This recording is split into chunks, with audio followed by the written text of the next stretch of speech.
Welcome into another episode of my Dynasty Fantasy Football YouTube. Today, I'm looking at Dynasty stashes. As always, make sure to like, comment, and subscribe. Let's go. First player, Jaylen Wright. So I usually like to kick off the stash video with a more rostered player who I'm predicting will gain a larger role this week. I hit on this with Ozric Estimate last week. This time, it's Jaylen Wright.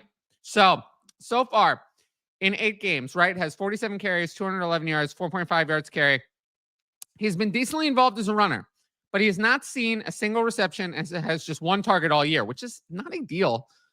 But so why would I have Jaylen Wright as a dynasty stash? Well, Raheem Mostert's fading away, and there's a 2025 role potentially available for Wright. So Mostert has fallen to 23 and 15% snap share the last 2 weeks.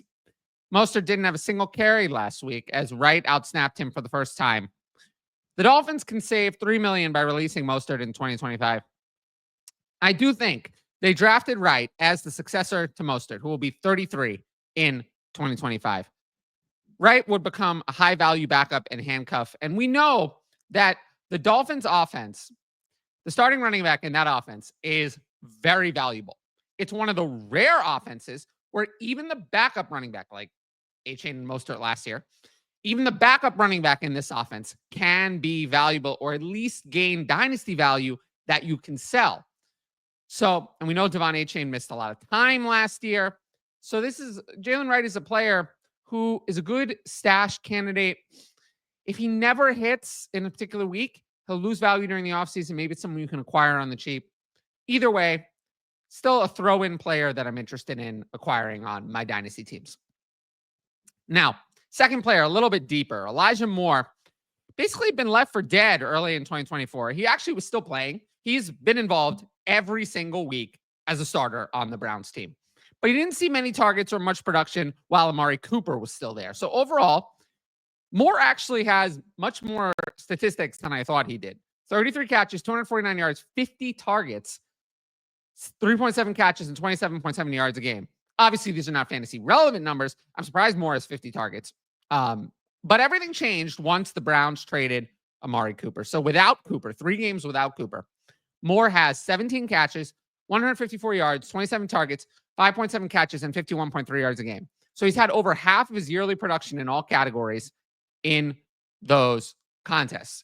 Additionally, the switch to Jameis Winston from Deshaun Watson, who's horrible, has helped Moore's production.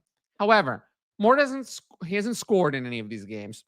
And the other thing that I think is kind of keeping Moore out of the radar is that Cedric Tillman has gotten all of the attention. People are very excited, rightfully so, about Cedric Tillman.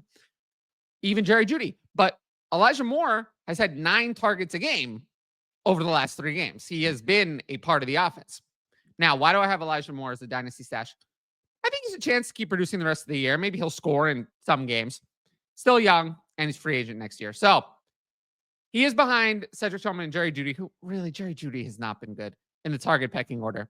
Moore is just 24 years old, turns 25 in March 2025, and coincidentally, he's a free agent this offseason. Look, the Browns are strapped for cash. They need to still pay Deshaun Watson and also find another quarterback to replace him.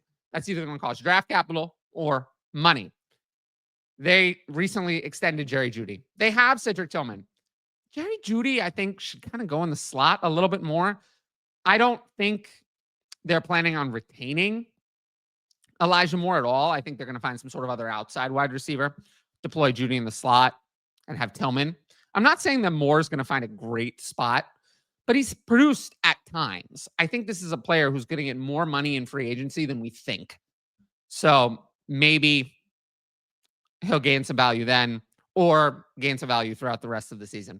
And that's another thing. With these stashes, I'm starting to look at players who could gain value in the offseason as well as just down the stretch.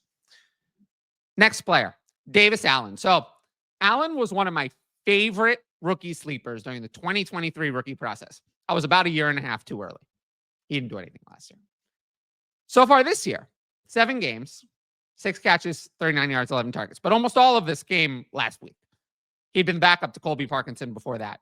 But let's take a look at Davis Allen. So right now, he's the starting tight end for the Rams. So obviously, any starting tight end who actually produces anything for fantasy should be rostered in Dynasty. Snap counts rising, finally produced in week 10. So You can see, let's look at the snap counts here.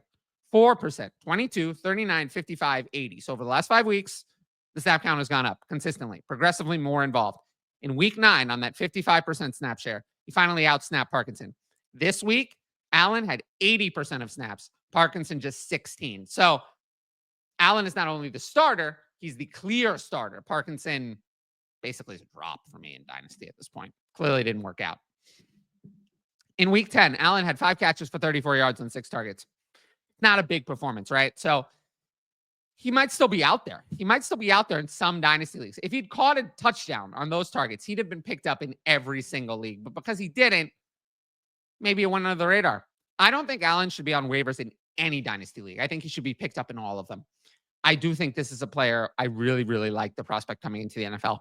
I think this is an opportunity for him to gain some value over the back half of the season, especially since Tyler Higbee seems to be at least a few weeks away still from returning to the lineup. Now, if you like my YouTube video, you should sign up for the Patreon. I'll skip telling you what it is because I think everyone knows at this point. But the big news, I talked about this on a Patreon promo yesterday, a whole video, 7-day free trials at all tiers. If you want to give it a try, a lot of people were saying, well, why would I pay for something I don't know what it is? Now you can find out what it is. So now, if you're not willing to try it, I don't know what to tell you because I'm offering you the chance to try it for 7 days for free. So I really hope people decide to sign up. We're going to see how it goes. And yeah, you can try it for free. I promise you will like it. I promise you'll stay. But with that said, we'll move into our next player. So next up, John Metchie. So I mostly want to just give Metchie a shout out. I feel like he never got a fair shot after losing his 2022 rookie year to leukemia. He looked great in the preseason this year. I think he was a trade candidate. That didn't happen because of all the Texans wide receiver injuries. So in 7 games, 9 catches, 110 yards, touchdown on 13 targets. Basically all of this came last week. He had been a healthy scratch in the first 3 weeks. Didn't see much playing time until after the Stephon Diggs injury. Now, I still believe in John Metchie. He's just 24 years old and doesn't turn 25 until July of 2025. He had a ridiculous final college season in Alabama in 2021. 96 catches, 1,142 yards, and 8 touchdowns. He did that despite sharing the field with Jameson Williams. He also produced in 2020, even with Devonta Smith and Jaylen Waddle there. So John Metchie is someone who really came in with a good pedigree and just kind of has never fired for him. Now, Xavier Hutchinson, I will say, has been bad. I mean, really bad. 7 catches for 70 yards in 2024. He's played every game. He's played the majority of snaps in a lot of the games since the Nico Collins injury. I mean, you have to think that the Texans now, they're going to have to make a choice with Nico Collins coming back. They're going to have Nico Collins. They're going to have Tank Dell. They're going to have some sort of third wide receiver starter. They're going to have to make a choice. I hope that they see that John Metchie is clearly the better player than Xavier Hutchinson. It's not close. Xavier Hutchinson is one of the worst wide receivers getting a starting complement of snaps in the NFL right now. He is one of the worst, if not the worst. So it can't be worse than him. So I hope that they give John Metchie more of a try.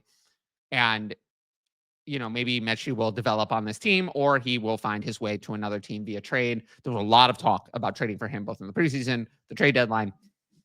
So I just haven't given up on the talent of Metchie. And you never know. Late wide receiver breakouts do happen. And Xavier Hutchinson should not be an obstacle to the breakout of John Metchie. Last player, Josh Palmer. Palmer's another one of those impending free agents I can't imagine returns to his current team. He actually had a strong campaign last year, but this year has been derailed by injury and other problems. So in 8 games, 18 catches, 342 yards, touchdown, 28 targets, 2.3 catches, and 42.8 yards a game. The Chargers have just stopped throwing the ball all that much. Palmer's been slowed by multiple injuries. There was an elbow injury. There were a couple other injuries.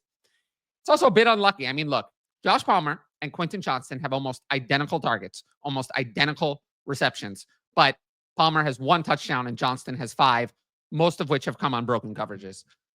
So if those had happened for Palmer, we'd be talking about him and not Johnston.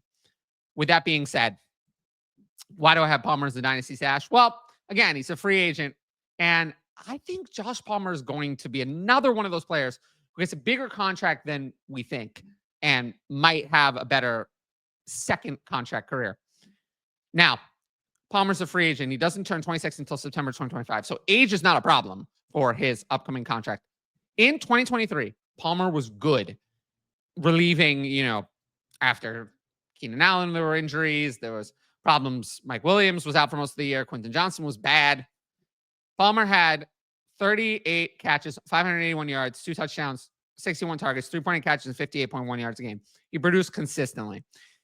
He also produced in 2022, 4.5 catches that year, 107 targets in 2022. So basically, over the last all of his career until now, whenever Palmer has been called upon, he's been good. So I do think other teams may see that and sign Palmer to a decent contract. We all know that there are teams that just don't have enough wide receivers. There's always depth problems at wide receivers. And Palmer could end up in a role like he was in before this year, where no, he's probably not fantasy relevant on a week-to-week basis. But if someone gets injured, we know that Palmer he did it in 2022 and 2023, can step up and be fantasy relevant those years. I mean, it could be something like Jawan Jennings is a good comparison. A player who was good, but never, we didn't even get the opportunity from him. And then when he did get the opportunity, he ended up being good. I think Palmer is kind of similar in that way, in that he's not good enough to have the opportunity, generally, but when he does get the opportunity, it's good enough to put in your fantasy lineup. So definitely someone I would stash. I've seen him dropped in a few dynasty leagues. So just something to consider as we head toward the fantasy playoffs and the off season. Now, no big NFL news today, which I always like, because usually NFL news is injuries and it's bad. But we do have a couple of Patreon questions, which I will get into, and then we'll close out the video. So what are some players right now you're looking to move with a second to get a first? Okay, so this is often my favorite thing to do when trying to rebuild, right? Combine a player who won't get a first on their own with a second for a first. Here are some, but not all, examples of players you could do that with. In Superflex, this is all in Superflex. So DJ Moore, you probably can no longer get a first for DJ Moore. So the two things I always try to do with players like this: one, combine a second with DJ Moore to get a 25 first, or try to get a 26 first. I'd rather pay more to get a first than get a couple of seconds or a mix of seconds. I don't really, stuff like that.